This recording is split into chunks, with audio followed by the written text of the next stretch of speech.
إن الحمد لله نحمده ونستعينه ونستغفره ونعوذ بالله من شرور أنفسنا ومن سيئات أعمالنا من يهده الله فلا مضل له ومن يضلله فلا هادي له أشهد أن لا إله إلا الله وحده لا شريك له وأشهد أن محمدًا عبده ورسوله يا أيها الذين آمنوا اتقوا الله حق تقاته ولا تموتن إلا وأنتم مسلمون يا أيها الناس اتقوا ربكم الذي خلقكم من نفس واحدة وخلق منها زوجها وبث منهما رجالا كثيرا ونساء واتقوا الله الذي تساءلون به والأرحام إن الله كان عليكم رقيبا يا أيها الذين آمنوا اتقوا الله وقولوا قولا سديدا يصلح لكم أعمالكم ويغفر لكم ذنوبكم ومن يطع الله ورسوله فقد فاز فوزا عظيما أما بعد فإن خير الحديث كتاب الله وخير الهدي هدي محمد صلى الله تعالى عليه وسلم وشر الأمور محدثاتها وكل محدثة بدعة وكل بدعة ضلالة وكل ضلالة في النار من يطع الله ورسوله فقد رشد واهتدى ومن يعص الله ورسوله فقد ضل وغوى اللهم صل على محمد وعلى آل محمد كما صليت على إبراهيم وعلى آل إبراهيم إنك حميد مجيد اللهم بارك على محمد وعلى آل محمد كما باركت على إبراهيم وعلى آل إبراهيم إنك حميد مجيد سبحانك لا علم لنا إلا ما علمتنا إنك أنت العليم الحكيم رب اشرح لي صدري ويسر لي أمري واحلل عقدة من لساني يفقه قولي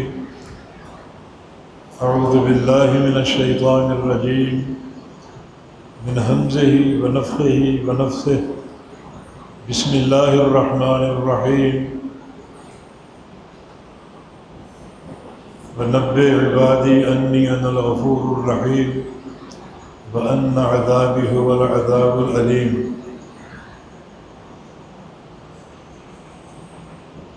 قرآن حکیم کے تعلق سے ایک موضوع جو کتابوں میں مذکور ہوتا ہے وہ یہ ہے کہ قرآن حکیم کی کون سی آیت ارجل آیات ہے۔ ارجل آیات کا معنی وہ آیت کریمہ جس میں اللہ تعالیٰ کی رحمت کا بھرپور ذکر ہو،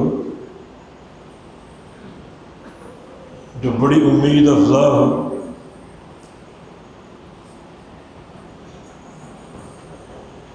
اور جس کو بار بار پڑھنے سے اللہ رب العزت کی رحمت کی جستجو پیدا ہوتی ہو اور اس کے حصول کا شوق بندے کے دل میں گھر کر جائے۔ یہ موضوع ارجل آیات ہے کہ کون سی آیت کریمہ سب سے زیادہ رحمت کے تعلق سے امید افزا ہے۔ قدیم مفسر امام قرطبی رحمہ اللہ نے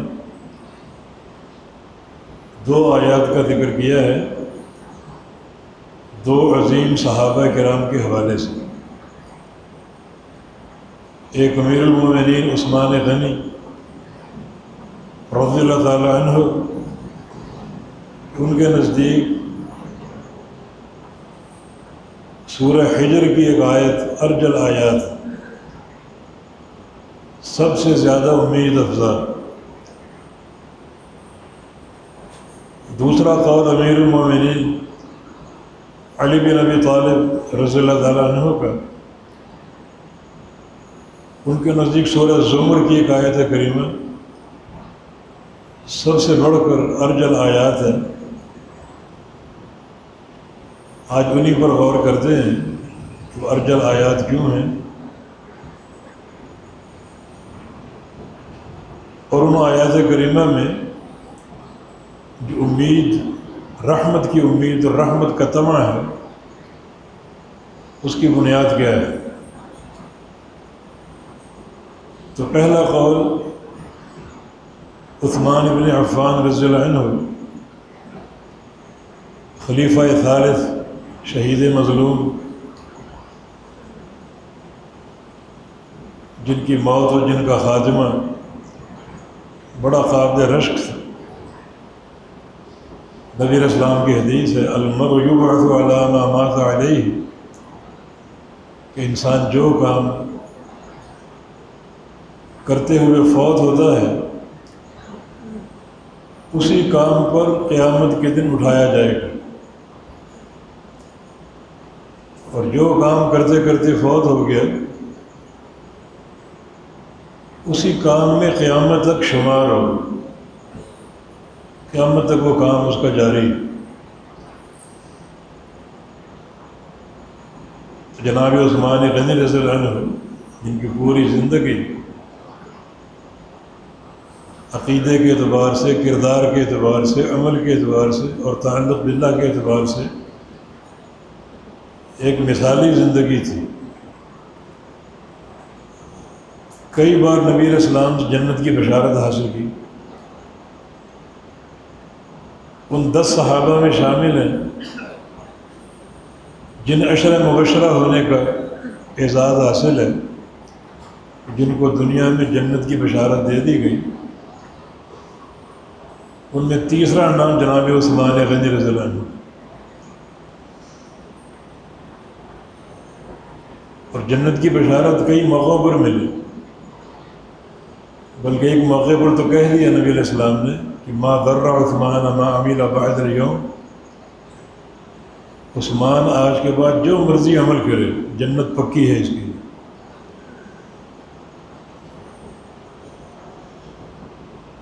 یہ بہت بڑی بشارت ہے، ایک تزکیہ بہت بڑا اللہ تعالیٰ کی طرف سے ہے۔ مانا عثمان گناہ کر ہی نہیں سکتا، اور اگر ہو جائے تو فوری توبہ کرنے والا، یہ بھی عین تقویٰ ہے۔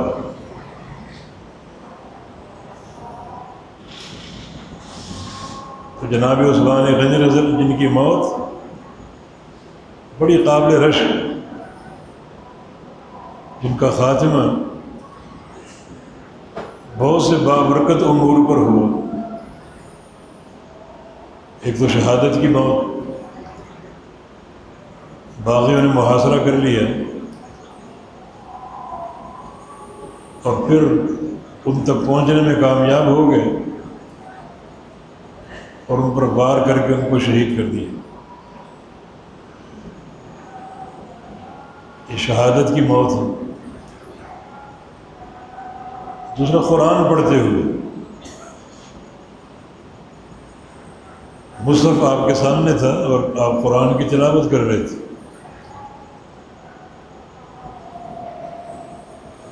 بلکہ بعض قدیمی کتب خانوں میں وہ مصحف موجود ہے اور وہ مقام موجود ہے جو اس وقت کھلا ہوا تھا عثمان غنی کے سامنے، وہ خون کے دھبے بھی موجود ہیں۔ اور تیسری فضیلت یہ کہ آپ روزے سے تھے،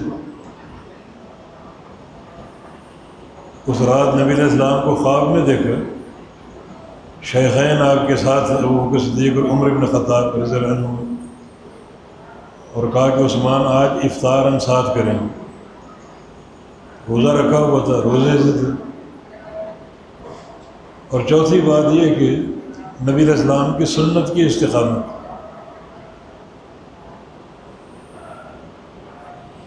کچھ شر پسند جاہل اعتراض کرتے ہیں کہ خلافت چھوڑ کیوں نہیں دی. 82 سال کے ہو چکے تھے، اب بھی اقتدار کا طمع. آخر باقی کیا چاہتے تھے کہ اقتدار چھوڑ دیتے. یعنی اقتدار کی ایک حرص ہے، 82 سال کے ہو چکے، چھوڑ دیتے. یہ ناہنجار لوگ سمجھتے ہی نہیں دین کے رموز کو.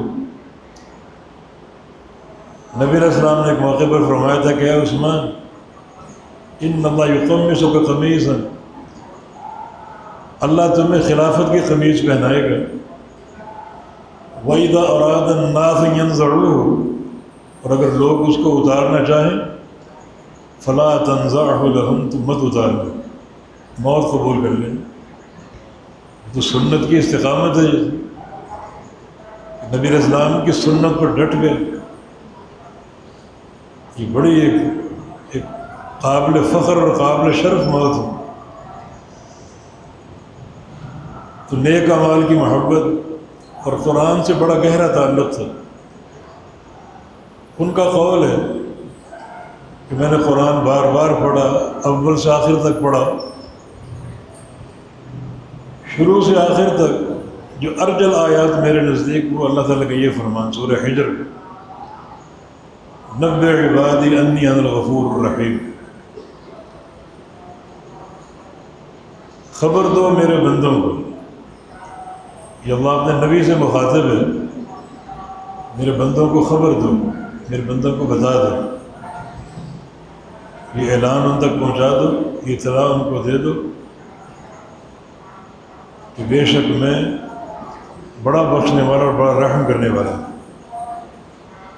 میرے بندوں کو بتا دے.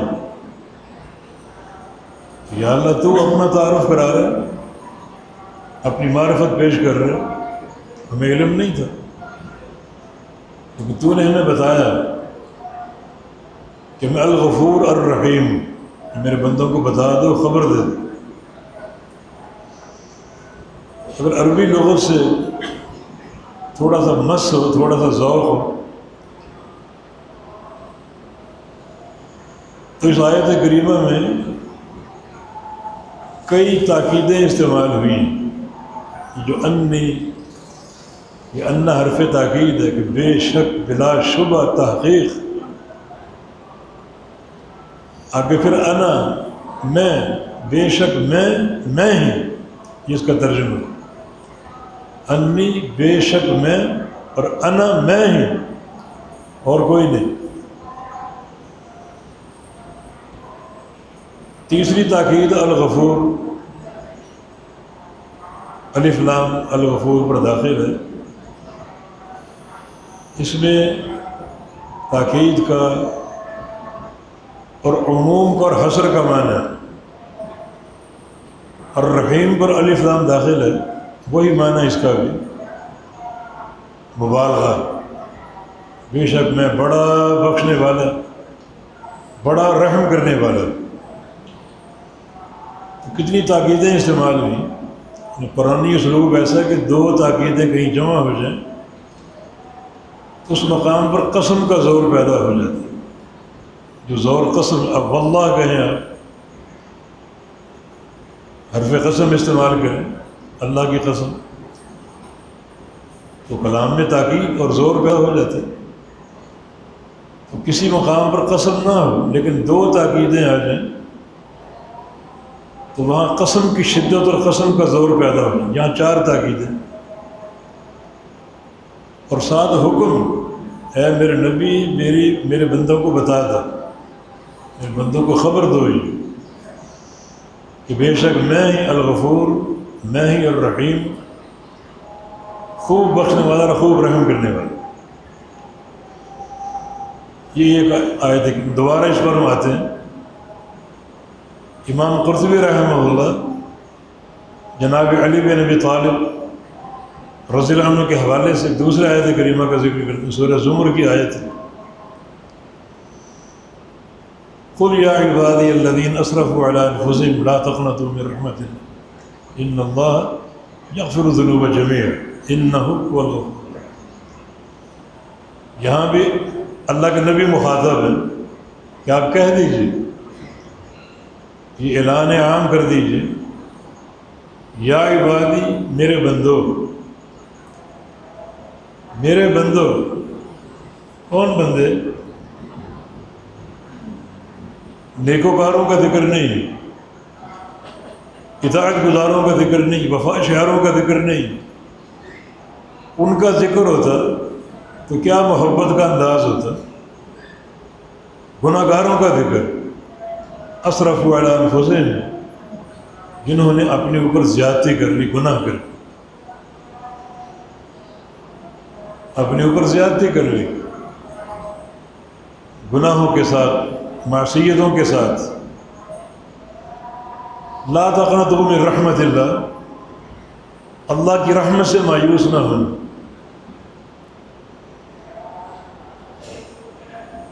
ان اللہ، بے شک اللہ تعالی، یغفر الذنوب جميعا، بخشتا ہے گناہوں کو، تمام کے تمام گناہوں کو۔ کوئی گناہ ایسا نہیں جس کو اللہ معاف نہ کرے،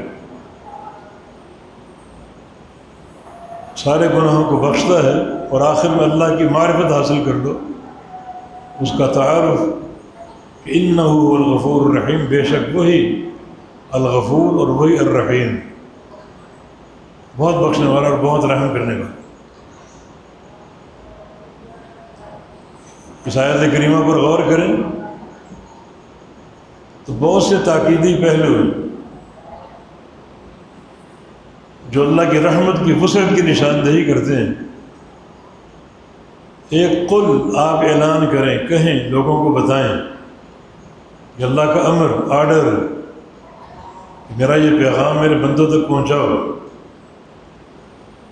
یا عبادی، اے میرے بندو۔ کون بندے؟ الذین اسرفوا علی انفسہم، جنہوں نے اپنے اوپر زیادتی کر رکھی، گناہوں کا ارتکاب ہے، معصیتوں کا ارتکاب ہے، جرائم کا ارتکاب ہے۔ اللہ کی رحمت سے مایوس نہ ہونا، بڑا محبت بڑا انداز ہے کن بندوں کے لیے؟ جو گناہوں کی کثرت کے ساتھ اپنے اوپر زیادتی کر بیٹھے ہیں، گناہوں میں ڈوبے ہوئے، لتھڑے ہوئے، ان سے خطاب، اللہ کی رحمت سے مایوس نہ ہو۔ تو جو بندے نیکوکار ہیں، اللہ کے فرما بردار ہیں، اطاعت گزار ہیں، وفا شعار ہیں، توحید و سنت کا مرقع ہے، ان بندوں کے لیے اللہ کی رحمت کا عالم کیا ہوتا ہے؟ یہ تو گناہ گاروں کا ذکر ہو رہا ہے۔ اللہ جانتا ہے، اللہ فرما رہے ہیں، ہم جانتے ہیں کہ تم گناہ گار، گناہوں میں ڈوبے ہوئے اور بڑی زیادتیاں کر رکھی تم نے، ہم جانتے ہیں۔ اس کے باوجود ہم کہتے ہیں کہ لا تقنطوا من رحمت اللہ، اللہ کی رحمت سے مایوس نہ ہونا۔ بات یہاں پوری ہو چکی، آگے ایک اور تاکید آ رہی، ان اللہ یغفر الذنوب جميعا، بے شک اللہ تعالیٰ بخشتا ہے، معاف کرتا ہے۔ الذنوب، گناہ، جمع کا صیغہ ہے، ذنب اس کا واحد ہے، ذنوب گناہ۔ کون سے گناہوں کو معاف کرتا ہے اور کون سے کو نہیں معاف کرتا؟ جميعا، سارے گناہوں، اللہ سارے گناہوں کو بخشتا، سارے گناہوں کو معاف کر دیتا۔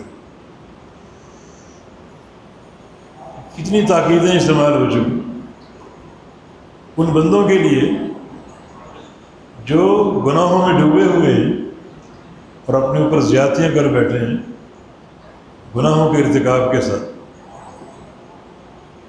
اور ساتھ ساتھ یہ بات جان لو، انہ هو الغفور الرحیم۔ یہاں بھی دو تین تاکیدیں ہیں، کوئی انہ حرف تاکید ہے، ہوا ضمیر کا تکرار، عبارت میں زور اور حصر پیدا کر رہا ہے کہ بے شک وہی الغفور الرحیم ہے، یہ مبالغے کی صیغے دونوں، خوب بخشنے والا اور خوب رحم کرنے والا۔ یہ آیت کریمہ ارجل آیات ہے، جس کو ارجل آیات قرار دیا امیر المومنین علی بن ابی طالب رضی اللہ عنہ۔ بیر نجی کی آیت کریمہ جو ہے ارجل آیات ہے، بلکہ مسند احمد میں ایک حدیث ضعیف سند کے ساتھ ہے کہ اللہ کے نبی نے بھی اس کو ارجل آیات کہا ہے، لیکن سند اس کی ضعیف ہے۔ رسول اللہ علیہ وسلم نے بھی اس آیت کریمہ کو ارجل آیات کہا ہے کہ سب سے زیادہ اللہ کی رحمت کی امید پیدا کرنے والے اور اس کی رحمتی اصول کا طمع پیدا کرنے والی آیت کریمہ، جس میں 7-8 اللہ تعالیٰ نے تاکیدیں استعمال کی ہیں، اور تاکید در تاکید کے اسلوب سے یہ بات واضح کی ہے کہ میں سارے گناہوں کو بخش دوں گا، تم نے مایوس نہیں ہونا۔ حالانکہ جو گناہوں کے مرتکب ہو، تمہاری زندگی اگر دیکھا جائے تو گناہوں کی لمبی ایک لسٹ ہے۔ اگر ہم کہتے ہیں مایوس نہیں ہونا، اللہ سارے گناہوں کو بخشنے والا ہے، سارے گناہوں کو معاف کرنے والا ہے۔ ان دونوں آیتوں میں جو ایک جناب عثمان غنی رضی اللہ عنہ، دوسرا علی بن ابی طالب، ان دونوں آیات کریمہ میں ایک لفظ مشترک ہے، اس پر غور کرنا چاہیے۔ نبئ عبادی، خبر دو میرے بندوں کو، اور قل یا عبادی، کہہ دو اے میرے بندوں۔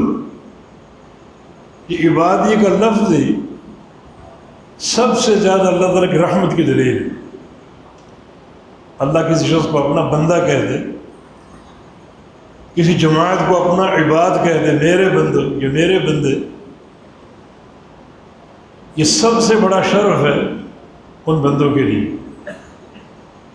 تو دونوں آیت کریمہ میں یہ لفظ عباد ہے، اللہ کی طرف منسوب ہے، میرے بندوں۔ عباد عبد کی جمع ہے، معنی بندہ۔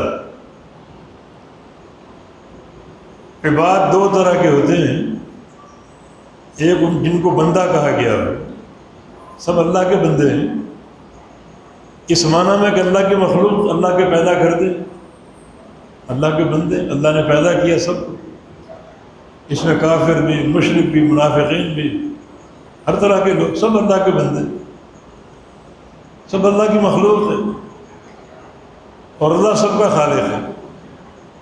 اور ایک عباد اللہ یا عبادی یا عباد الرحمن، رحمان کے بندے، اللہ کے بندے، میرے بندو۔ یہاں کچھ لوگ، کچھ بندے کٹ کر الگ ہو گئے جو اللہ کے بندے ہیں، جو عباد الرحمن۔ عباد الرحمن ہونا یا عبادی ہونا بہت بڑا شرف ہے،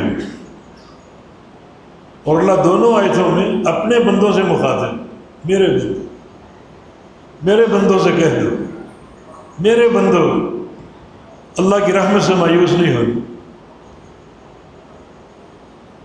کیا فرق ہے ان دونوں میں؟ ایک ہے مطلقاً بندہ اور ایک اللہ کا بندہ۔ مطلقاً بندہ بھی سب لوگ اللہ کے بندے، اللہ ان کا خالق ہے، رازق ہے، وہ اللہ کی مخلوق ہے، اللہ کے بندے ہیں۔ اور ایک وہ جماعت یا وہ لوگ جن کو اللہ اپنا بندہ کہے، اپنا بندہ قرار دے، یہ کون لوگ ہیں؟ یہ وہ لوگ ہیں جو واقعی اللہ کے بندے ہیں، اس کی اطاعت کرنے والے، اس کی عبادت کرنے والے، اس کی عبادت میں کسی کو شریک نہ ٹھہرانے والے، خالص اللہ کے بندے۔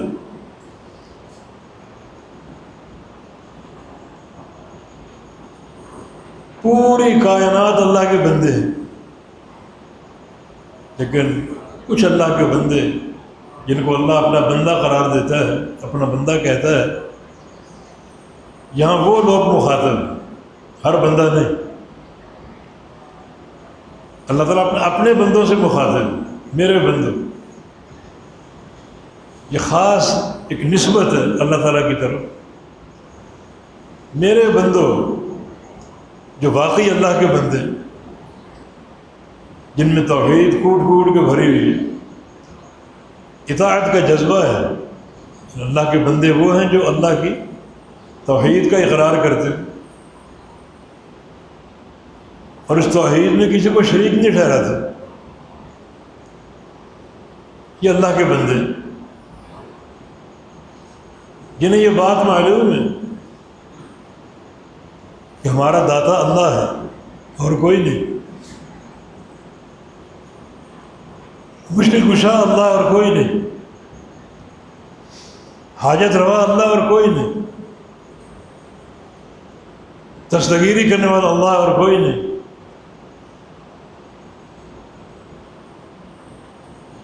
جنہیں اس بات کا علم ہے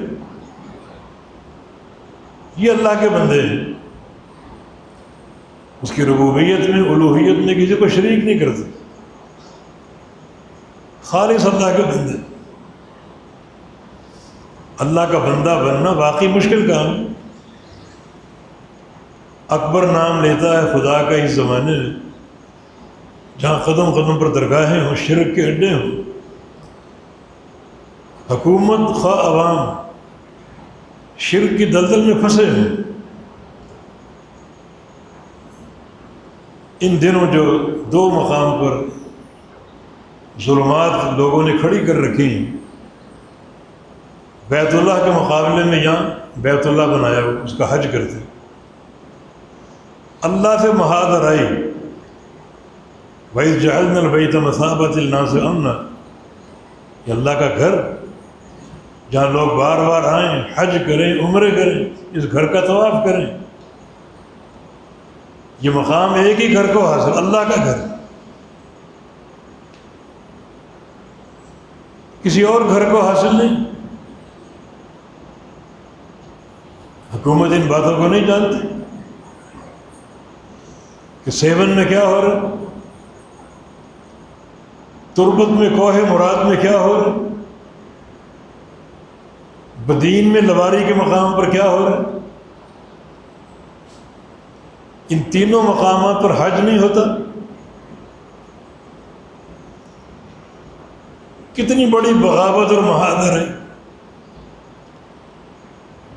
اللہ تعالیٰ نے اپنا گھر بنایا، ابراہیم علیہ السلام کو حکم دیا میرا گھر بناؤ، گھر بن گیا، اس گھر کا حج کرو، لوگوں اس گھر کا قصد کرو۔ مسلمان جاتے ہیں لبیک اللہم لبیک، حاضری دیتے ہیں، تیری دعوت ہم نے قبول کر لی۔ اس گھر کے مقابلے میں اگر کوئی گھر بناتا ہے، لوگ اس کا حج کرتے ہیں اور تقریباً وہ ساری رسومات ادا کرتے ہیں، گندا پانی زمزم کے نام سے دیتے ہیں، گندے عقیدے لوگوں کے، یہ اللہ کے بندے ہیں کیا؟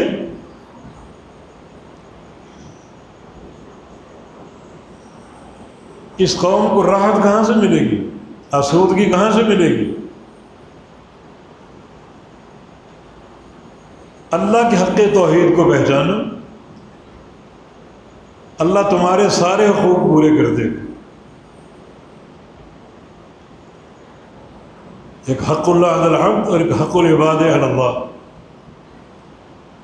اللہ کے بندوں پر ایک حق ہے، پھر بندوں کے اللہ پر حقوق۔ اللہ کا حق کیا ہے؟ ان یعبدوہ، کہ بندے اللہ کی عبادت کریں اور کسی کو شریک نہ ٹھہرائیں۔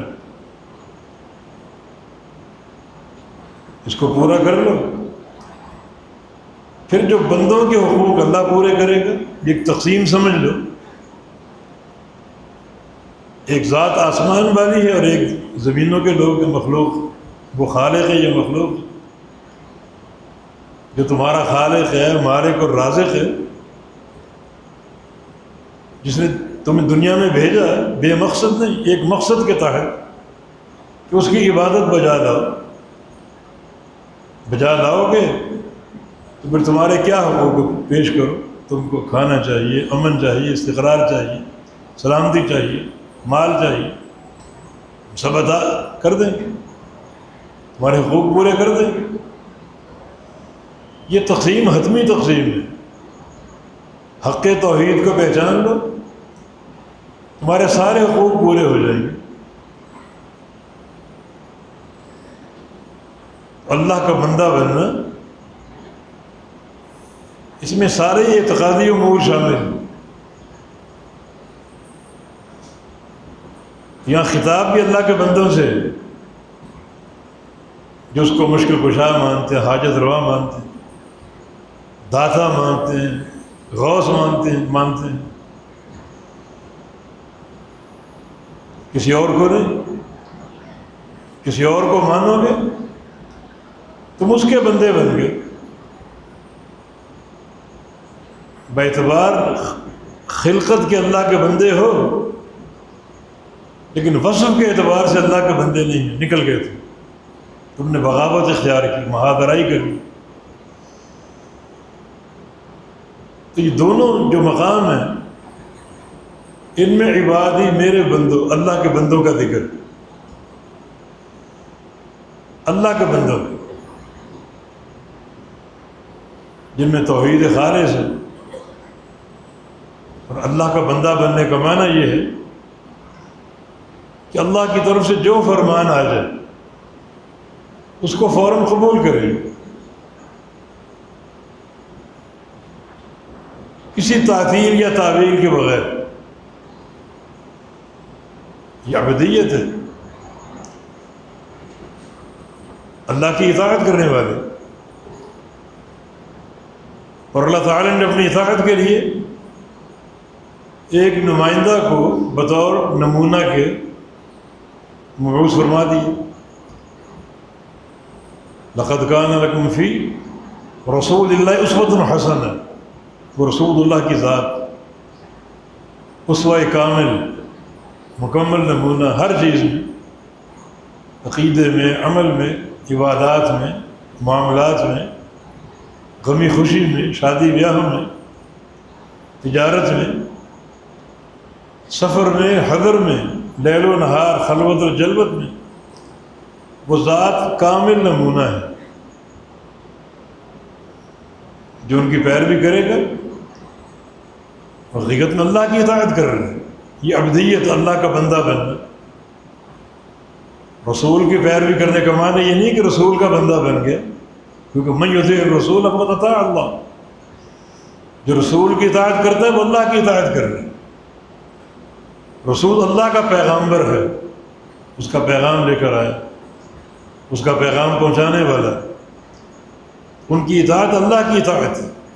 وما ينطق عن الهوى ان هو الا وحی یوحی، ہمارا نبی اپنی خواہش سے نہیں بولتا، اللہ کی وحی سے بولتا، اس کا ہر فرمودہ اللہ کا فرمودہ ہوتا ہے۔ تو رسول کی اطاعت کرنے والا اللہ کی عبدیت میں شامل ہوتا ہے، اللہ کی عبادت کرنے والا اللہ کی عبدیت میں شامل ہوتا ہے۔ اور یہ خطاب انہی لوگوں سے، اس کی رحمت سے مایوس نہ ہونا، وہ گناہوں کو بخشنے والا ہے، غفور الرحیم ہے، بخشنے والا ایسا کہ تمہارے 100 سال کے گناہ ایک لمحے میں معاف کر دے گا، اور بعض اوقات ایک لمحے کی نیکی کو 100 سال کی نیکیوں سے بھاری قرار دے دے۔ 100 سال گناہ کیے ہوں، سچے دل سے توبہ کر لو، اللہ معاف کر دے گا۔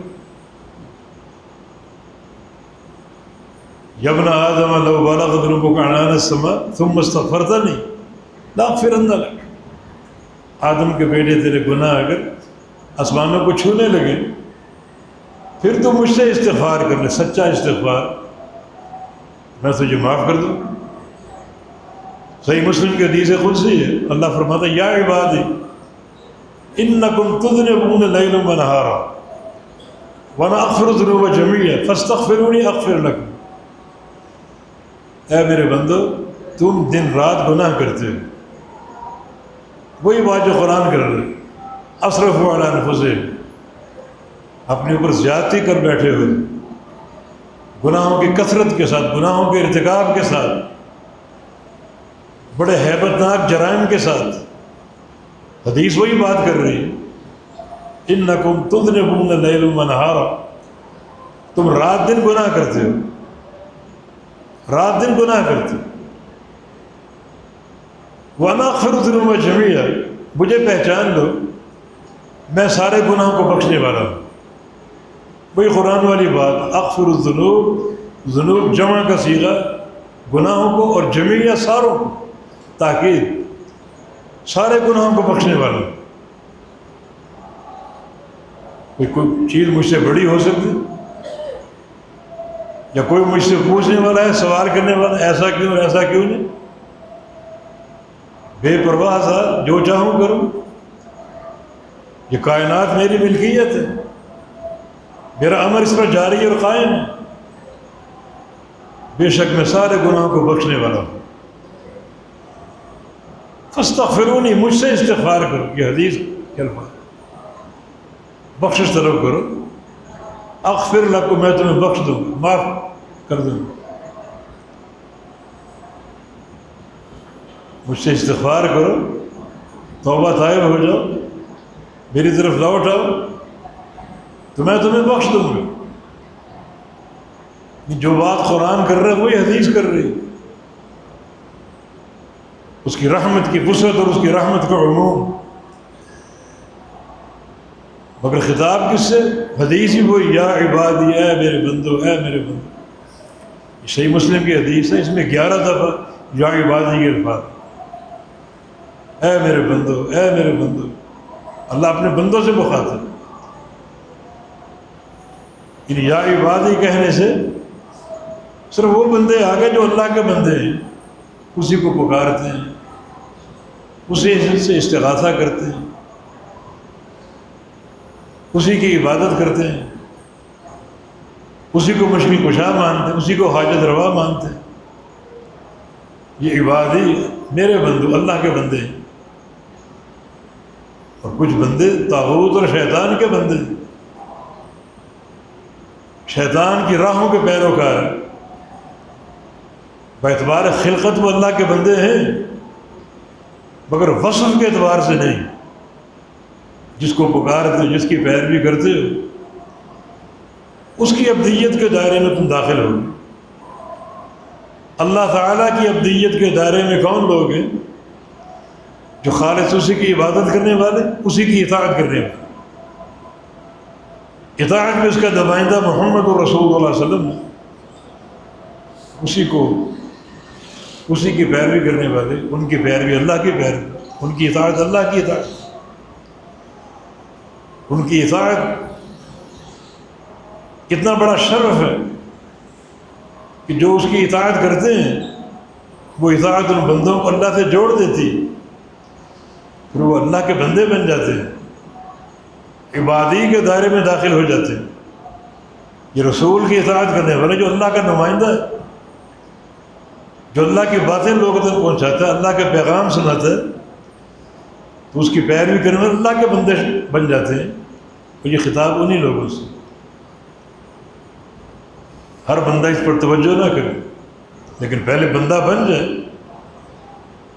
اللہ کی ابدیت کے دائرے میں آ جائے، پھر آگے اس کا مقام، اس پر غور کرے، اس کو اختیار کرنے کی کوشش کرے۔ مگر عبدیت کے دائرے میں داخل ہونے کے بعد بیشتر دنیا عبدیت کے دائرے سے خارج ہے۔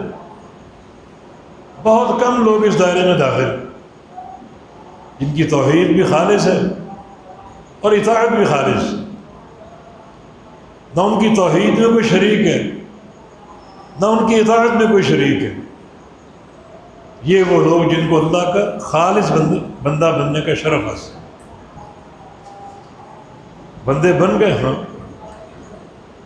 گناہ کر بیٹھے، کوئی بات نہیں، مجھے جانتے نہیں، میں سارے گناہوں کو بخشنے والا ہوں، میں الغفور الرحیم، بخشتا بھی ہوں اور بخش کر محبت اور پیار کرتا ہوں، رحمتوں سے جھولی بھرنے والا۔ تم یہ جانتے نہیں، پہچانتے نہیں، یہ اس کی معرفت، مگر عبادی تو بن جاؤ نا۔ میرے بندے تو بن جاؤ نا۔ بڑی لمبی فہرست آپ کو پیش نہیں کی جا رہی۔ عبدیت کا مقام حاصل کرنے کے لیے ایک توحید خالص ہے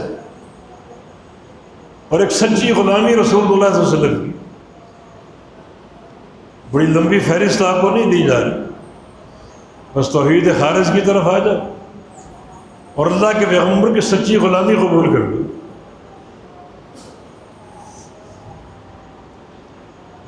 نبے عبادی، میرے بندوں کو خبر دو، انی انا الغفور الرحیم، بے شک میں الغفور الرحیم، لیکن میرے بندوں کو خبر دو۔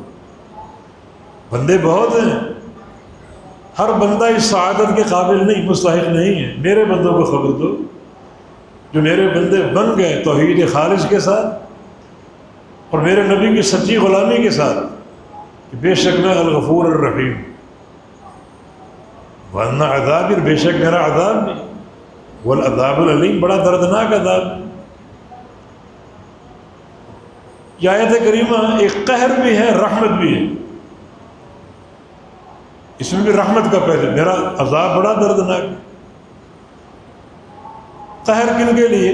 جو اللہ کے بندے نہیں ہیں، جس عبدیت کے شرف کو حاصل نہیں کر سکے، اس دائرے میں داخل نہیں ہو سکے، بڑا دردناک عذاب ہے جس کو تم برداشت نہیں کر سکتے۔ ان اجسامکم علی النار لا تقوی، یہ بات نوٹ کر لو، تمہاری یہ چمڑی جو ہے جہنم کی آگ کو برداشت کر ہی نہیں سکتی، اور یہ چمڑی بار بار تبدیل ہوگی، بار بار تبدیل ہوگی، تاکہ زیادہ عذاب ہو، بڑھ چڑھ کر عذاب ہو۔ میرے بندوں کو بتا دو میرا عذاب بھی بڑا دردناک۔ یہ آیت کریمہ قہر ہے، اللہ کے غضب کی ایک برسات ہے۔ جو اللہ کے بندے نہیں ہیں اس کی عبدیت سے خارج ہے، لیکن عبدیت میں اگر داخل ہیں تو پھر یہ آیت کریمہ جو ہے رحمت ہے، کہ اس کی رحمت ہے کہ اس نے اپنی عذاب کا تعارف پیش کر کے، تاکہ آپ کے اندر اللہ کا خوف پیدا ہو، اس کی خشیت پیدا ہو۔ وہ راستہ جو اللہ کا خوف پیدا کرتا ہے اور آپ کے دلوں کو خشیت سے بھر دیتا ہے، اس کا انعام اور اس کی رحمت ہے، اس کی نعمت ہے۔ اگر وہ عذاب کو چھپا کے رکھتا، بتاتا ہی نہیں، تو اس کا خوف کہاں سے آتا؟ گناہوں کا ڈر کہاں سے پیدا ہوتا؟ رغبت کیسے پیدا ہوتی؟ اس کے عذاب کا خوف۔ یہ آیت کریمہ رحمت بھی ہے اور قہر بھی ہے۔ وہ بندے جو اللہ کی عبدیت کے دائرے سے خارج ہیں، ان کے لیے سراسر قہر ہے۔ اس عذاب کو تم برداشت نہیں کر سکتے۔ نارکم ھذہ جزء من 70 جزء من نار جہنم، یہ جہنم کی آگ جو ہے دنیا کی آگ سے 70 گنا زیادہ کرے۔ سورہ رحمان میں اللہ تعالیٰ نے اپنی نعمتوں کا ذکر کیا، جنت کا ذکر کیا، جہنم کا ذکر کیا۔ نعمتوں کے ذکر کے بعد بھی، جنت کے ذکر کے بعد بھی، جہنم کے ذکر کے بعد بھی کیا فرمایا؟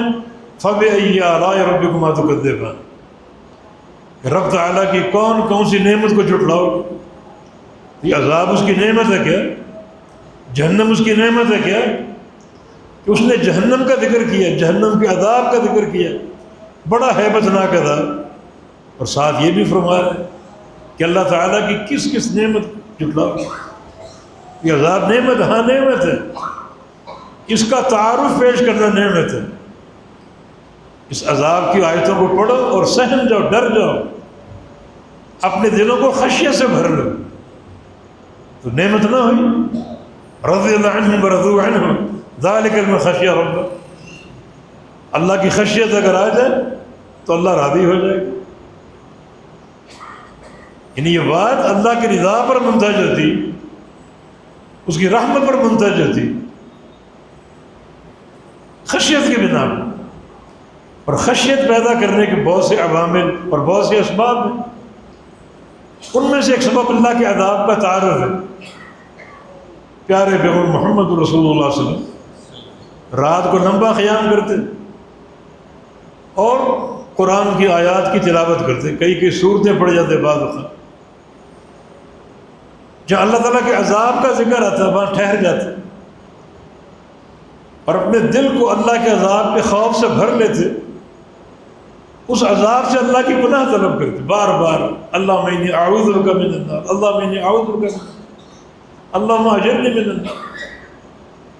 یہ عذاب کا ذکر بھی ایک نعمت ہے کہ تمہارے اندر خوف پیدا کرنا مقصود ہے، خشیت پیدا کرنا مقصود ہے، یہ بھی ایک نعمت ہے۔ تو بار بار عذاب کی آیتیں پڑھتے اور اللہ کے عذاب سے پناہ طلب کرتے، اور اگر رحمت کی آیتیں آ جاتی، جنت کا ذکر ہوتا، رحمت کا ذکر ہوتا، تو اللہ کی رحمت کا سوال کرتے، رک جاتے، وہاں ٹھہر جاتے، اور بالتکرار اللہ کی رحمت کا سوال کرتے، جنت کا سوال کرتے، اللہم اسألک الجنہ، اللہم ادخلنی الجنہ، تجھے جنت کا سوال کرتا ہوں، جنت کا سوال، جنت کا سوال، تکرار کے ساتھ۔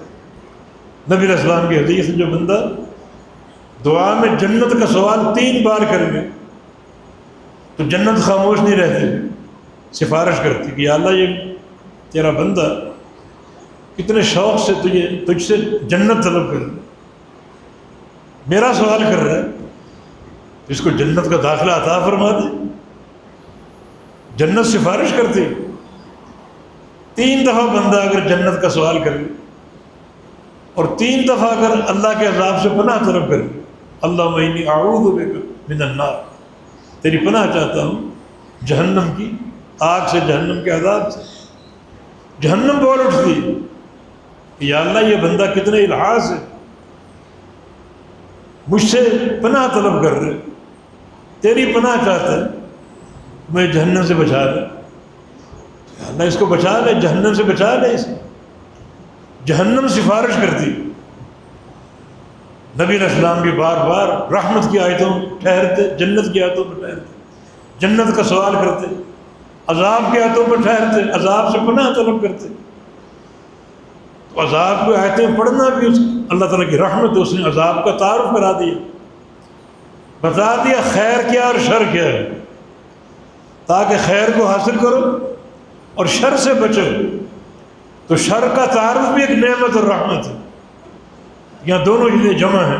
نبئ عبادی، میرے بندوں کو خبر دو، انی انا الغفور الرحیم، کہ بے شک میں غفور الرحیم، خوب بخشنے والا، خوب رحم کرنے والا۔ توبہ کر لو گے، استغفار کر لو گے تو میں خوب بخشنے والا۔ ہاں، استغفار سچا ہو، دل سے ہو، دل کی صداقت کے ساتھ ہو، ریاکاری کے ساتھ نہ ہو، سرسری اور ظاہری نہ ہو، دل کی گہرائیوں سے ہو، میں تمہیں معاف کر دوں گا، پچھلے سارے گناہ معاف ہو۔ اب اگر تم نیکی کا سفر اختیار کر لو گے، نیکی کا سفر اختیار کر لو تو تمہارے ایک ایک عمل کو بڑی وقعت اور بڑا اونچا درجہ دو، ایک ایک عمل۔ بلکہ اگر نیکی پر چلتے رہے چلتے رہے چلتے رہے تو تمہارے گناہوں کو بھی نیکیاں بنا دیں۔ الغفور الرحیم، کیسا بخشنے والا اور کیسا رحم کرنے والا۔ الا من تاب وآمن وعمل عملا صالحا، سچی توبہ کر لو، ایمان لے پھر نیک عمل شروع کر دو، نیکی پر قائم ہو جاؤ، تو اولئک یبدل اللہ سیئات حسنات، اللہ تعالیٰ ان نیکیوں کو، ان گناہوں کو نیکیاں بنا دے، ان گناہوں کو نیکیاں۔ مسند احمد کی حدیث ہے، قیامت کے دن ایک بندہ حساب کتاب کے لیے آئے،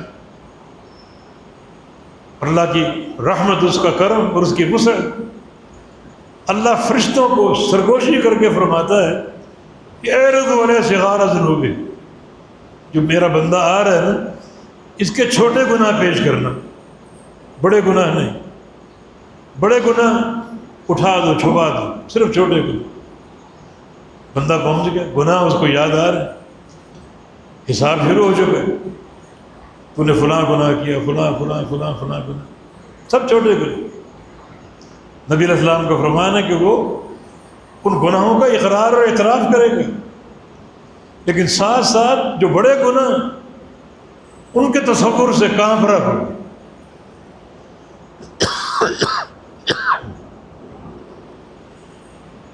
کہ چھوٹے گناہ اتنی تفصیل سے پیش ہو رہے ہیں، جب بڑے گناہوں کا کھاتا کھلے گا تو کیا بنے گا؟ چھوٹے گناہ پیش ہو گئے، باقی بڑے گناہ باقی بچ گئے۔ اللہ فرما کہ اجعلوا حسنات، ان تمام گناہوں کو نیکیاں بنا دو، نیکیاں بنا دو، گناہ نیکیاں بن گئے۔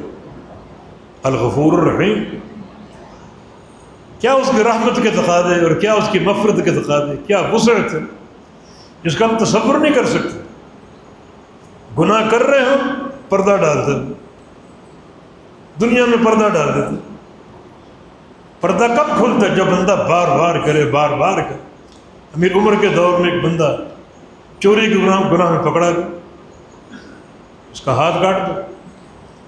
لوگوں نے کہا جی پہلی بار یہ معصیت ہوئی ہے، اس کو معاف کیوں نہ کر دیا جائے؟ کہا پہلی بار نہیں ہوئی، اللہ پہلی بار کے گناہ پر نہیں پکڑتا، اللہ نے بار بار پردے ڈالے اسے، لیکن کو حیا نہ آئی، اس کا ہاتھ کٹے گا ہی کٹے گا۔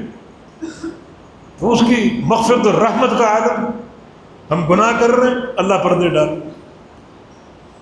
ڈال کے اللہ نے چھپا دیا گناہوں کو۔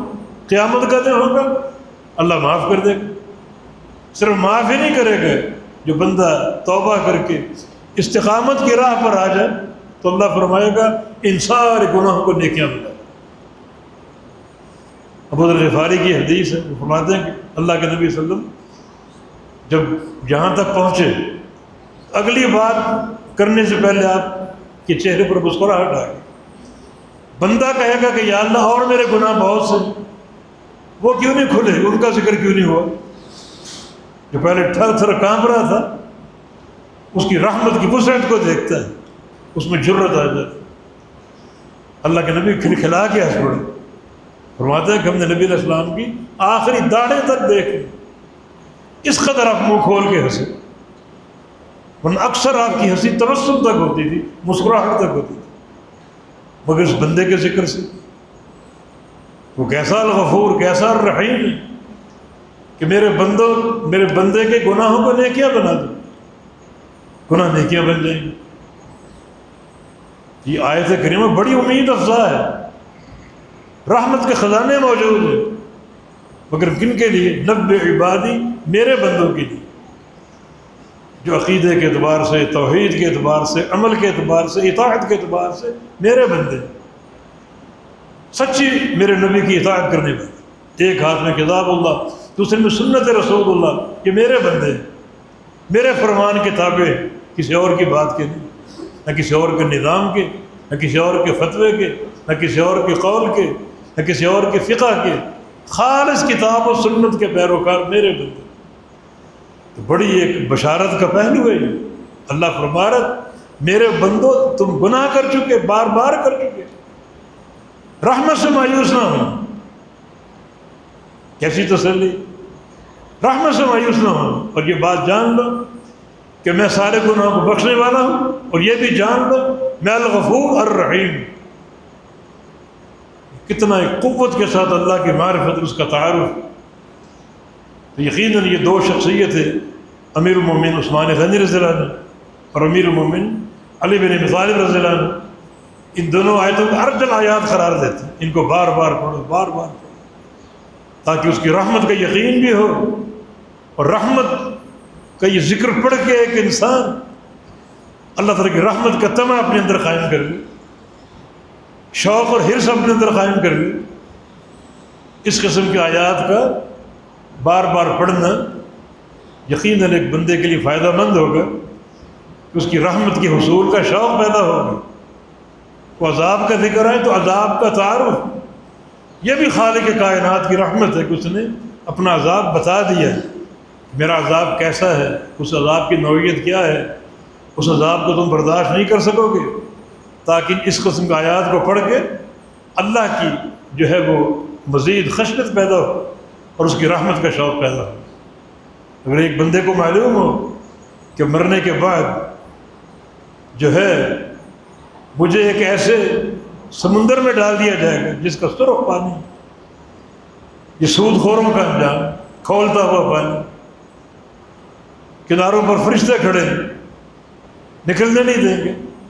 یہ وعید اگر معلوم ہو سود کھائے گا۔ کچھ بندے جن کو دیگ جیسے برتنوں میں بند کر دیا جائے گا، عورتیں بھی مرد بھی، منہ اس کا تنگ ہے، نکلنے کا راستہ ہی نہیں، پیٹ بڑا وسیع ہے، اس میں بے تحاشا لوگ ہیں، یہ زانی اور مرد اور عورت، وہ زنا کا ارتکاب کرے گا۔ تو ان وعیدوں کو پڑھیں گے اگر، یقیناً اللہ کا خوف اور خشیت حقیقت میں ہوگی تو بندہ اپنے اندر ایک خوف پیدا کرے، اور یہ خشیت اور خوف جو ہے اللہ کی رضا اور اس کی محبت کے حصول کا بڑا قریبی راستہ۔ ذالک من خشیہ ربہ، اللہ کی رضا کس کے لیے؟ حالانکہ رضوان من اللہ اکبر، اس کی چھوٹی سی رضا بھی سب سے بڑی دولت ہے کس کے لیے؟ جس کے اندر اللہ کی خشیت آ جائے اور اللہ کا خوف آ جائے۔ اللہ تعالی ہمیں صحیح معنی میں اپنی رحمت کا طلبگار بنا دے، اور جو رحمت کی جو ایک امید اور ایک رغبت کی بنیاد ہے اللہ ہم نے وہ پیدا کر دے، توحید خالص پیدا کر دے، نبی کا سچا غلام بننے کی توفیق عطا فرما دے، اور جو اس کی خشیت اور خوف کے تقاضے اللہ ہم میں پورے فرما دے، تاکہ خشیت اور خوف بھی اس کی رضا کے حصول کا ذریعہ ہے، تو دل کو رحمت سے بھر دے اور اس کی اپنی خشیت سے بھر دے۔ بارک اللہ فیکم، اقول قولی ھذا واستغفر اللہ لی ولکم، وآخر دعوانا الحمد للہ رب العالمین۔